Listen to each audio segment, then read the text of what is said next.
एक आदमी अपनी पत्नी का पीछा करता वहां पहुंच जाता है जहां वह अक्सर काम करती थी। जैसे ही पति उसमें प्रवेश करता है, एक कपड़े की दुकान होती है, तो पत्नी घबरा जाती है, सोचने पर मजबूर हो जाती है कि यह आखिरकार यहाँ कैसे पहुंच गया। इसी बीच में पति पूछता है कि तुम तो कहती थी कि मैं फैक्ट्री में काम करती हूँ, लेकिन यह तो कपड़े की दुकान है। जैसे ही पत्नी ने यह बात सुनी, पत्नी कहती है कि मैं तुम्हें समझाने की कोशिश करती हूँ, तुम बस शांत रहो, शोर मत मचाओ। जैसे ही वह शोर मचाने लगता है तो पत्नी को अजीब लगता है। पत्नी कहती है, जो दुकान का मालिक होता है, कि उससे कहती है कि इन्हें शांत करने की कोशिश करिए, लेकिन पति था कि वो शांत नहीं हो रहा था। दुकान के ऊपर एक और दुकान थी, उस दुकान में वो ऊपर पहुंच जाते हैं और पति को समझाने की कोशिश कर रहे थे, लेकिन पति का गुस्सा था कि लगातार बढ़ रहा था। इसी बीच में एक लोहे की रोड थी जिसे बहुत ताकत के साथ बहुत जोर से उस व्यक्ति को मारा जाता है, और जैसे ही उस व्यक्ति को लगती है उसके बाद वो बेहोश होकर गिर जाता है। वो व्यक्ति 054 बेहोश होकर गिर जाता है। अब इन्हें डर जाते हैं, जो दुकान का मालिक है वो भी डर जाता है, घबरा जाता है, साथ ही जो उसकी पत्नी है वो भी डर जाती है कि इसे होश आएगा तो बात पुलिस तक पहुंचेगी और मामला फिर जेल अदालत तक पहुंच सकता है। इसलिए इसे हमेशा हमेशा के लिए खामोश करना होगा, शांत करना होगा। इसी बीच में एक रस्सी से उसका गला घोटा जाता है और गला घोटकर उसकी हत्या कर दी जाती है, यह सोचकर कि शायद यह कभी पकड़े नहीं जाएंगे। इस बीच में वो करते क्या है कि इस लाश को डोट ले जाकर एक बाइक पर रखते हैं, यानी कि एक कट्टे में रखने के बाद, और शहर में इधर उधर घूमते रहते हैं ताकि उस लाश को ठिकाने लगाया जा सके। लेकिन लाश को जब ठिकाने लगाने की कोशिश कर रहे थे तो लाश को ठिकाने लगा जरूर पाते हैं, लेकिन पूरी मात्रा में लगा नहीं पाते। पुलिस ने इस घटनाक्रम का खुलासा किया तो लोगों को यकीन नहीं हो रहा था कि एक ऐसी महिला जिसको बुढ़ापे में किसी व्यक्ति से इश्क हो जाता है और वह अपने ही इस इश्क को बनाए रखने के लिए अपने पति को बहुत बुरी तरह से मौत देती है। इस घटनाक्रम का खुलासा भी उस दिन होता है जिस दिन क्या उत्तर प्रदेश के मेरठ में सौरभ राजपूत हत्याकांड का खुलासा होता है कि किस तरह से साहिल शुक्ला ने अपनी प्रेमिका, जिसका नाम मुस्कान रसोगी होता है, उसके साथ मिलकर सौरभ राजपूत की हत्या की थी। जब इस हत्याकांड का खुलासा होता है तो लोग जयपुर के इस हत्याकांड और मेरठ के हत्याकांड को आपस में जोड़कर लिंक कर कर देख रहे थे कि कह रहे थे कि लोग अब ये क्या जमाना चल रहा है कि महिलाएं क्या कर रही हैं कि अपने पतियों को किस तरह से बेरहमी से मौत के घाट उतार रही हैं। आदाब, नमस्कार, सत श्री अकाल। मैं उस्मान सैफी। आज की जो सच्ची घटना मैं आपको सुनाने जा रहा हूं, यह सच्ची घटना है राजस्थान प्रदेश की राजधानी जयपुर का जो हाईवे है वहां पर एक रिंग रोड है। रिंग रोड के पास ही एक नवेटा की पुलिया है। दरअसल एक वाहन यहां पर आकर रुकता है, जिस वाहन में एक राहगीर व्यक्ति बैठा हुआ था। वो काफी देर से ही कोशिश कर रहा था कि कब वाहन रुके, कब वो इस गाड़ी से उतरे और कब जाकर वो टॉयलेट करें, क्योंकि वो टॉयलेट को लेकर बहुत देर से परेशान था। यह तारीख है 16 मार्च 2025 की दोपहर लगभग 1:30 बजे के आसपास का वाकया रहा होगा। जब गाड़ी रोकी जाती है, राहगीर उतरता है, उतरने के बाद टॉयलेट करने लगता है, और जब टॉयलेट कर रहा था तो उसकी नजर कहीं पड़ रही थी। सामने कुछ ऐसा लग रहा था कुछ जला हुआ चीज है, लेकिन एक आदमी का सर जैसा दिखाई दे रहा था। टॉयलेट करने के बाद उसके पास जाता है और पास जाने के बाद जैसे ही उसे देखता है तो उसकी चीखें निकल जाती हैं। अब वाहन में जो उसके बाकी साथी लोग थे वो कह रहे थे कि बड़ा अजीब आदमी है, गाड़ी के अंदर बैठा था तब भी चीख रहा था, अब गाड़ी से बाहर निकला है टॉयलेट करने के लिए तो अभी भी चीख रहा है, चिल्ला रहा है। आखिरकार इससे हो क्या गया है, कहीं दिमागी रूप से कहीं पागल तो नहीं हो चुका है। लोगों ने जब जाकर देखा तो वो लोग भी चिल्लाने लगते हैं, चीखने लगते हैं, क्योंकि उन्होंने अपनी आंखों से एक लाश को देखा था, जिस लाश की वो भारी मात्रा में जल चुकी थी, लेकिन उसका जो सर था वो काफी हद तक ठीक था। इसी बीच में पुलिस को सूचना दी जाती है, और जो यहाँ से सबसे नजदीकी पुलिस स्टेशन लगता है उसका नाम है मुहाना। मुहाना पुलिस स्टेशन को सूचना दी जाती है, और यहाँ के जो एसएओ होते हैं उदय सिंह यादव, वह अपनी टीम के साथ मौके पर पहुंच जाते हैं, और यहाँ आने के बाद अब जांच पड़ताल करना शुरू कर देते हैं।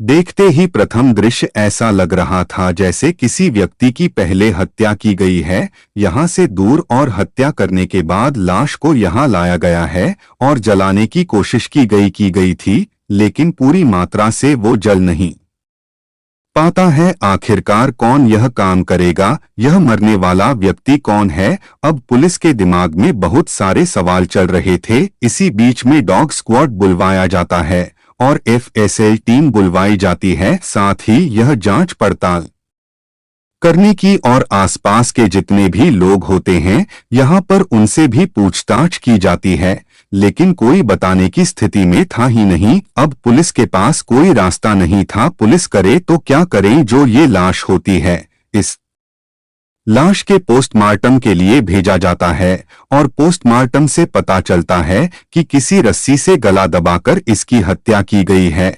अब इस लाश को रखा जाता है महात्मा गांधी हॉस्पिटल की मोर्चरी के अंदर। अब पुलिस इस व्यक्ति की शिनाख्त करने की कोशिश कर रही थी। अखबार हो या फिर सोशल मीडिया के अलग अलग प्लेटफॉर्म हो, हर जगह ये सूचना वायरल कर दी जाती है कि मरने वाला व्यक्ति कौन है, इसके बारे में पता चल सके। तभी अगला दिन यानी कि 17 मार्च 2025 को सांगानेर का रहने वाला एक लड़का जिसका नाम देवीलाल होता है, देवीलाल थाने पहुंच जाता है, और थाने जाने के बाद कहता है कि मुझे एसएओ साहब से मुलाकात करनी है। पुलिस वाले कहते हैं कि एसएओ साहब बहुत ज्यादा बिजी हैं, आपको पता नहीं है, आप बताइए हमें क्या बात है। वो बार बार एक ही बात कह रहा था कि मुझे सिर्फ उन्हीं से बात करनी है। जब ये देवीलाल पहुंच जाता है तो वो कहता है कि साहब वो आया है सांगानेर से, और सांगानेर के में रहने वाले जो उसके चाचा होते हैं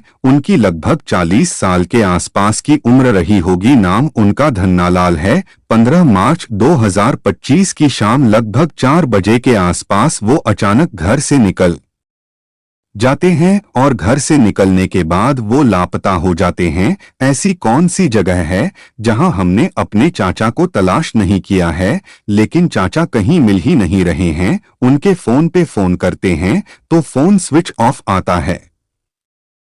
साहब हमारी मदद कर दीजिए। अब एसएओ साहब भी सोच रहे थे कि यार क्या करें, पहले ही एक लाश मिली हुई है, ऊपर से यह व्यक्ति आया है।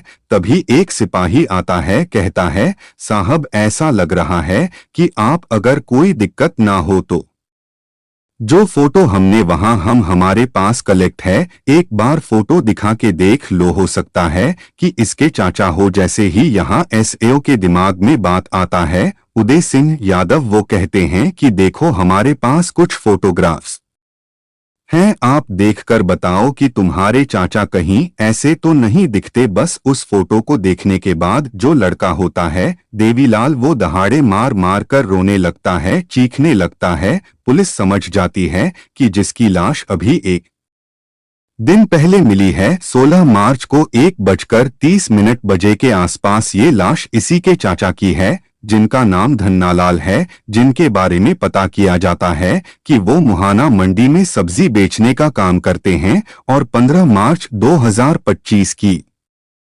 शाम 4 बजे से वह लापता हैं। इनसे पूछा जाता है इनके बारे में कोई जानकारी, कोई बात थी तो जुटाने की जब कोशिश की जा रही है तो पता चलता है कि इनकी एक पत्नी है जिसका नाम है गोपाली देवी। इनको 4 बच्चे हैं, 4 में से 3 बेटियां हैं। 3 बेटियों में से एक बेटी की शादी हो चुकी है और एक बेटा है। अब घर पर सिर्फ 2 बेटियां और एक बेटा रहता है, और पत्नी गोपाली देवी रहती है। जब यह वाली बात की सूचना दी जाती है घर पर परिवार में खानदान के लोगों को जब लोग आते हैं सीधे पहुंच जाते हैं मोर्चरी में। महात्मा गांधी हॉस्पिटल मोर्चरी में जब शव था, उस शव को देखने के बाद सबका रो रो कर बुरा हाल हो जाता है और सबसे ज्यादा कोई रो रहा था तो गोपाली देवी रो रही थी और उसके बच्चे रो रहे थे कि आखिरकार हम इन्हें काफी टाइम से ढूंढ रहे थे और यह मिल नहीं पा रहे थे, मिले तो इस रूप में मिले, अब हमारा क्या होगा, हम किसके सहारे रहेंगे। कुछ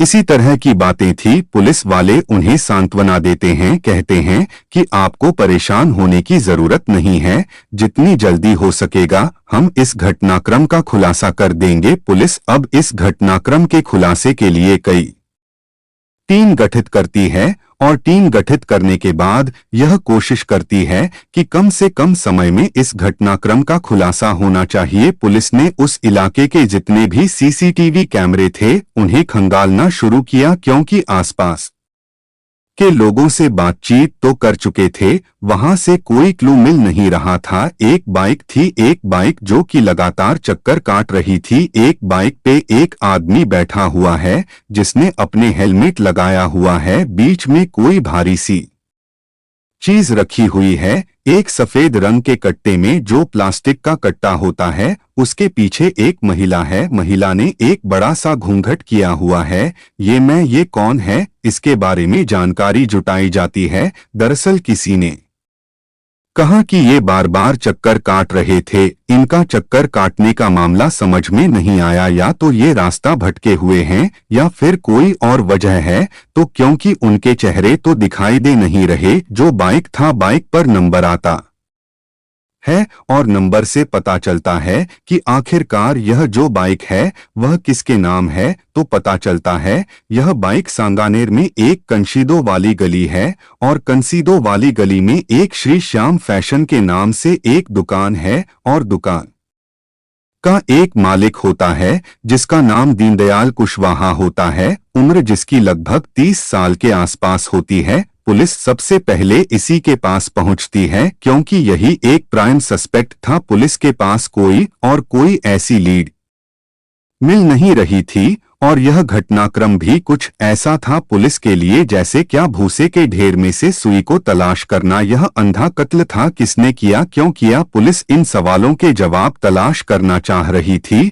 और इसके लिए लगातार कोशिश कर रही थी। पुलिस की जो टीमें थी वो कई टीमें अलग अलग क्षेत्रों में काम कर रही थी। आखिरकार ये बाइक पे सवार जो था वो मिल जाता है। इससे पूछा जाता है कि तुम्हारे जो बाइक के पीछे एक महिला बैठी हुई थी वो कौन थी, उसका नाम बताओ। तो शुरू में वो इधर उधर की बातें बताने लगता है, लेकिन जब पुलिस उसे सख्ती से पेश आती है तो वो बताता है कि उस महिला का नाम है गोपाली देवी। पुलिस वाले गोपाली देवी का नाम सुनकर थोड़ा सन्न सा रह जाते हैं। सन इसलिए रह जाते हैं क्योंकि यह नाम पहले भी सुन चुके थे। दरअसल यह नाम था धनलाल की पत्नी गोपाली देवी का। अब गोपाली देवी का नाम तो वो पूछते हैं कि वो कहाँ है, उनसे मुलाकात करनी है। जो पुलिस जब इस पर जो दुकान का मालिक होता है दीनदयाल कुशवाहा, इस पर जब दबाव बनाया जाता है तो आखिरकार वह उस महिला को बुलवा लेता है। महिला जब सामने खड़ी होती है तो पुलिस वाले देखकर और भी हैरान इसलिए थे क्योंकि वो तो रो रही थी 2 दिन पहले और खूब ज्यादा रो रही है अपने पति के अचानक से गायब होने के। उसके बाद उसकी लाश मिलने के लगातार वो रो चली जा रही है और यहाँ वो बाइक पे पीछे बैठी हुई है। आखिरकार यह वाली बात तो उसने जिक्र नहीं किया कि जिस वक्त उसका पति गायब होता है उसी वक्त यह बाइक पर चक्कर काट रही थी। इसके बाद से उसे पूछा जाता है कि यह वो कहती है कि साहब मैं तो इनके यहाँ दुकान पर काम करती हूँ। क्या काम करती हो? जब इस तरह के सवाल जवाब पुलिस ने करना शुरू किया है तो पुलिस ने जब टेढ़मेढ़े सवाल किए तो टेढ़मेढ़े सवालों का सीधे सीधे आंसर आ नहीं रहा था। पुलिस को यहाँ से कुछ शक होने लगता है। पुलिस ने जब सख्ती से पूछताछ करना शुरू किया है तो महिला कहने लगती है कि साहब यह कहानी शुरू होती है अब से लगभग 5 साल पहले। 5 साल पहले इसकी एक मुलाकात होती है जिस व्यक्ति से जिसका नाम दीनदयाल कुशवाहा होता है। मुलाकात होती है, मुलाकात होते ही प्यार हो जाता है। यह दोनों इतने नजदीक आते हैं, ऐसे रहने लगते हैं कभी कभार जैसे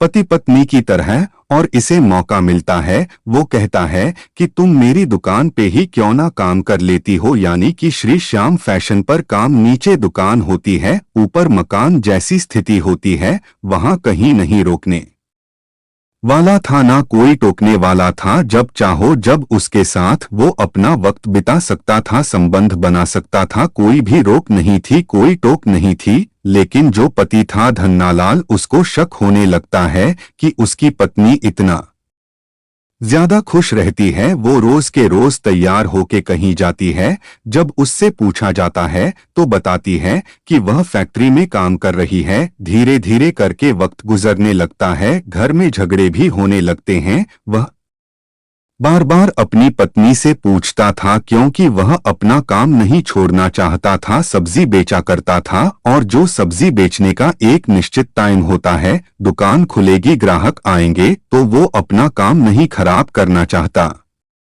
था। एक बार पत्नी का पीछा करता है और करते करते पीछा 15 मार्च 2025 की शाम 4 बजे आखिरकार वो उसी दुकान पर पहुंच जाता है जिस दुकान यानी कि श्री श्याम फैशन पर वो काम करती थी। अंदर जैसे प्रवेश होता है, पत्नी घबरा जाती है, डर जाती है और वो यहाँ पर आकर गुस्से में भनना जाता है। इतना गुस्सा करता है कि तुम तो कहती थी फैक्ट्री में काम करती हो और यहाँ कपड़े की दुकान पर कहास होने कुछ ज्यादा होने लगती है। उसे वो प्यार से पुचकार कर दुलार कर किसी तरकीब से ऊपर वाले कमरे में ले जाते हैं जो दुकान के ऊपर होता है। वहां ले जाने के बाद समझाने की कोशिश कर रहे थे। जब वो शांत नहीं हो रहा है तो एक लोहे की रोड पूरी ताकत के साथ धन्नालाल के सर में मारी जाती है। जैसे ही उसको रोड लगती है वो फर्श पर गिर जाता है और फर्श पर गिरते ही वो तड़पने लगता है।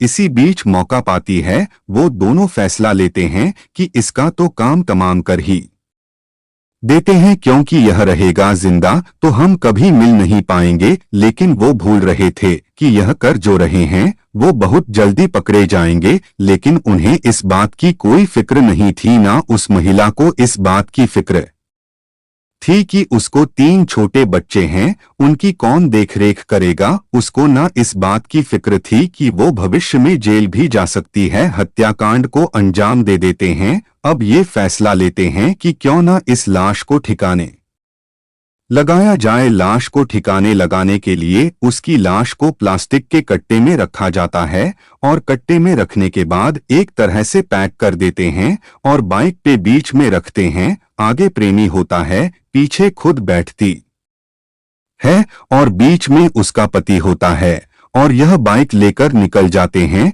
क्योंकि अभी उजाला था, अभी पूरी तरह से अंधेरा हुआ नहीं था, तो आखिरकार बाइक इधर से उधर घूमती रहती है। करीब करीब 5 किमी का सफर ये घंटों में तय करते हैं और घंटों में सफर तय करने के बाद यह पहुंच जाते हैं जयपुर हाईवे के किनारे। एक नवेटा की पुलिया है। नवेटा की पुलिया के पास ले जाने के बाद जो एक खाई सी है वहां पर जाकर शव रखते हैं और उसके ऊपर ज्वलनशील कोई पदार्थ, जैसे बताया जाता है पेट्रोल वगैरह डाला जाता है, भारी मात्रा में डाला जाता है। लेकिन जब उसकी लपटें वो तेज ज्यादा उठने लगती हैं तो इन्हें लगता है कि ऐसा ना हो कि पकड़े जाएं। यह वहां से भाग जाते हैं। पूरी तरह से शव नहीं जल पाया था, चेहरा उसका दिख रहा था साफ सुथरा सा। और यह एक राहगीर की जब नजर पड़ती है तो आखिरकार कातिलों तक पुलिस कड़ी मशक्कत के बाद पहुंच जाती है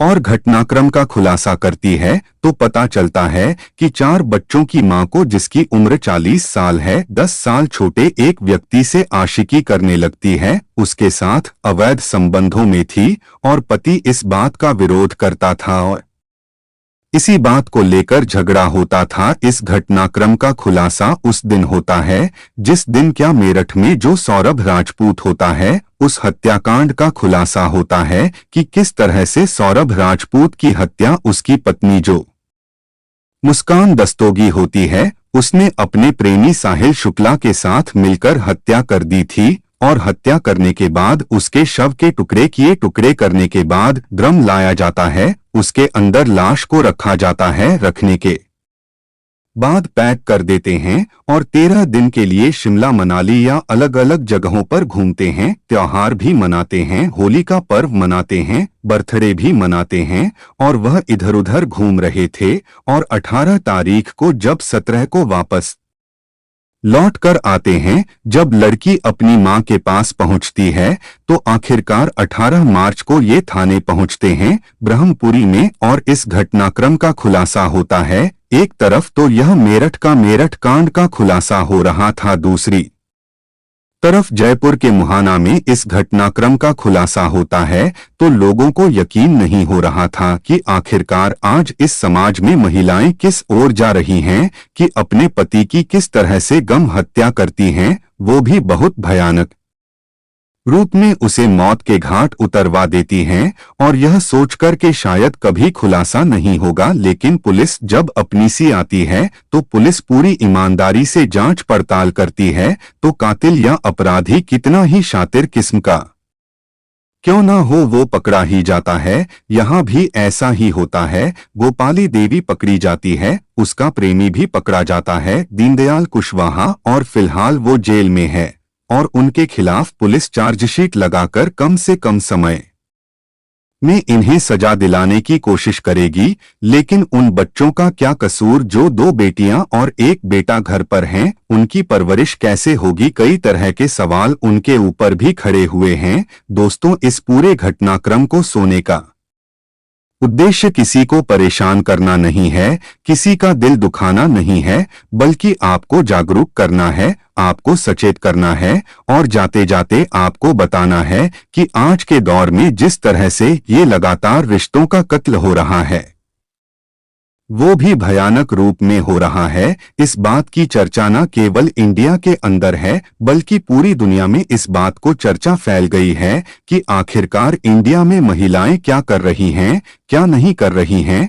थोड़ा सूझबूझ से काम लेने की जरूरत है। अभी औरैया में भी इस तरह से हत्याकांड हुआ, मेरठ में हत्याकांड हुआ, जयपुर में हत्याकांड हुआ। जाते जाते कुछ लोगों ने नाम लेने की अपील की है, जिसमें आशीष पंडित हैं, जालौन के रहने वाले, खुर्जा के रहने वाले कुंवर चौधरी हैं, मिर्जापुर से रियाज अहमद पत्रकार हैं, गोरखपुर से मन्नू सिंह हैं, अनुज कुमार जद खान हैं, हसीना अंसारी कश्मीर से, मोहम्मद अखलाक भीम पटेल मुरादाबाद से, वसीम अहमद है सकरंदाबाद से, संजीव कुमार हैं, अनिकेत सेंगर, पूजा रज्जा खान जैसलमेर से, धीरू यादव औरैया से, मधु सिंह शिकोहाबाद से, सुरेश चंद्र गौतम सीमा अवधि अयोध्या से, अंकित यादव जयपुर से, मोहम्मद सद्दाम फर्रुखाबाद से, ललित यादव, रजनीश कुमार साबिर मलिक बागपत से, शेर सिंह मैनपुरी से। आप सब लोग अपना ख्याल रखें, सुरक्षित रहें। जय हिंद, जय